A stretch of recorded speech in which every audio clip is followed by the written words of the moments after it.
والقلم وما يسطرون।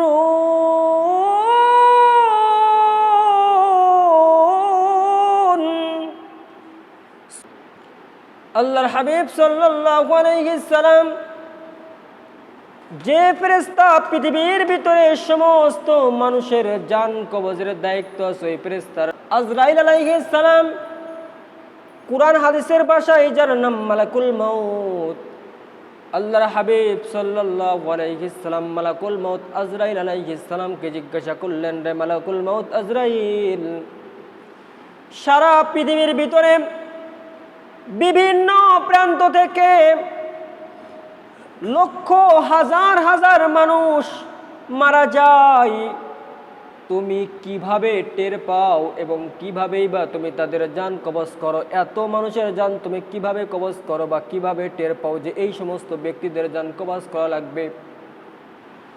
জিবরাইল আলাইহিস সালাম বললেন, ওগো আল্লাহর হাবিব, এই সপ্তম আসমানের নিচে একটা গাছ আছে, যে গাছের নাম হলো সিদরাতুল মুনতাহা।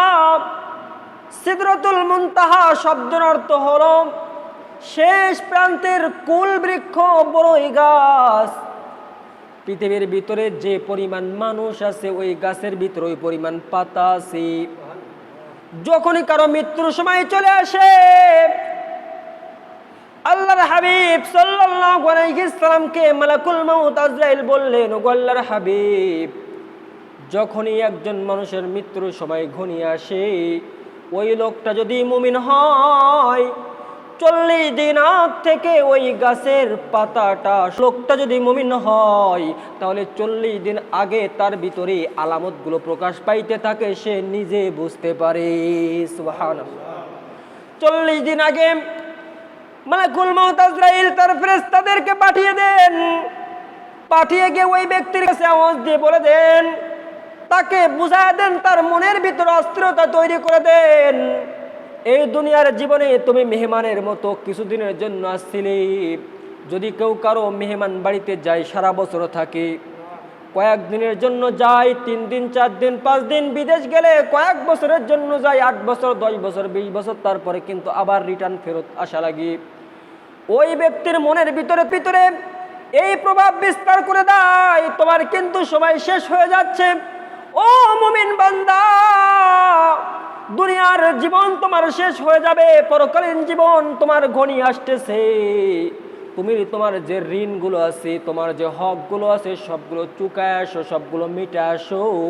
ওই ব্যক্তির মনের ভিতরে অস্থিরতা তৈরি হয়, সে সকলকে ডাকতে শুরু করে, তার যে সমস্ত ঋণগুলো আছে, ঋণগুলো পরিশোধ করতে শুরু করে। আত্মীয় স্বজন যাদের উপরে খারাপ ব্যবহার করছে, সকলকে ডেকে ডেকে তাদের কাছে মাপ চাইতে শুরু করে। কথা বলেন ঠিক কিনা? এইভাবে যখন একটা দিন চলে যায়, 39টা দিন হয়, আবার 39এর দিন আবার ফেরেশতা তার কাছে এসে আবার তাকে ঘোষণা করে দেয়, তোমার কিন্তু একটা দিন কমে গেল, আর 39 দিন আছে। এইভাবে একটা দিন 2টা দিন করে আস্তে আস্তে আস্তে আস্তে যখন 3টা দিন থাকে, কয়দিন বাকি থাকে? যখন 3 দিন বাকি থাকে, ওই 3 দিনের দিন 3 বার আসেন।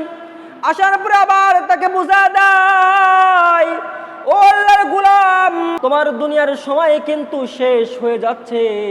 দেখবেন যারা মুমিন বান্দা মৃত্যুর আগে তারা নামাজ কালাম বাড়িয়ে দেয়। কথা বলেন ঠিক কিনা? ফজরের নামাজ পড়ছে, যোহরের নামাজ পড়ছে, সব নামাজে পড়ছে। কথা বলেন ঠিক কিনা? যদি সে প্রকৃত ইমানদার হয়, আল্লাহর কাছে প্রিয় হইতে পারে, এই 3 দিন আগ থেকেই আস্তে আস্তে সে তার ইবাদতগুলো বাড়ায় দেয়, তার সন্তানদেরকে ডাকে, ডাকার পরে বলে, সন্তানেরা, আমি হয়তো দুনিয়ার ভিতরে বেশি দিন জীবিত থাকবো না, আমার জানাজার নামাজটা পড়াইবা তোমরা, অমুক জায়গা আমাকে কবরের ভিতরে রাখবা। এইভাবে আস্তে আস্তে তার সন্তানদেরকে বুঝাইতে শুরু করে। যখন একটা দিন বাকি থাকে, 1 দিন বাকি থাকে, তার মৃত্যু হবে, তার কিছুক্ষণ আগে একজন ফেরেশতা চলে আসে, এসে বলে, তোমাকে মেহমানের মতো কিছুদিন দুনিয়ার ভিতরে রাখছিল, দুনিয়ার ভিতরে সারা পৃথিবী ভ্রমণ করলাম, ঘুরে ঘুরে আমি দেখলাম তোমার জন্য সামান্য নিঃশ্বাস আর বাকি নাই। সারা পৃথিবী ভ্রমণ করছি, তোমার রিজিকের ব্যবস্থা করতে গিয়েছি, কিন্তু রিজিক পাইলাম না। সারা পৃথিবী ভ্রমণ করছি, তুমি অনেকে পানি পানি করে চিৎকার করে, কি করে না? সারা পৃথিবী ভ্রমণ করছি, কিন্তু তোমার জন্য পানির রিজিকের ব্যবস্থা করতে পারলাম না। তুমি পানি খাইবা, কিন্তু তোমার পিপাসা নিবারণ হবে না, কারণ তোমার রিজিকে পানির ব্যবস্থা আল্লাহ করেন নাই। ও মুমিন বান্দা, তোমার শেষ হয়ে যাচ্ছে, তখন মুমিন বান্দা তার দুনিয়ার ভিতরে যত ঋণ আছে, যত পাওনা আছে, সবগুলো আদায় করে এমনভাবে দুনিয়া থেকে বিদায় নিয়ে চলে যায়। আল্লাহর হাবিব সাল্লাল্লাহু আলাইহি সাল্লাম বলেন, আল মাউতু তুহফাতুল মুমিনিন। মুমিন যখন দুনিয়া থেকে বিদায় নিয়ে চলে যায়, বিদায় নেওয়ার সঙ্গে সঙ্গে আল্লাহ রাব্বুল আলামিন তার জন্য জান্নাতের দরজা খুলে দেন। সুবহানাল্লাহ। মুমিন ব্যক্তি মৃত্যুবরণের সঙ্গে সঙ্গে জান্নাতের দরজা খুলে যায়, তার আসল জায়গায় চলে আসে।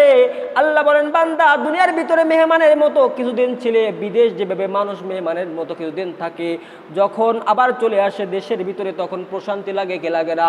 আল্লাহ বলে, বান্দারে দুনিয়ার ভিতরে নামাজ পড়ছিস, রোজা রাখছিস, আমার হকগুলো আদায় করছিস, সমস্ত হকগুলো আদায় করে এখন তুই আমার কাছে আসছিস, বান্দারে এখন তোর আর কষ্ট করা লাগবে না, আমি আল্লাহ তোর জন্য কমপক্ষে 10 দুনিয়ার একটা জান্নাতের ব্যবস্থা করে দিলাম।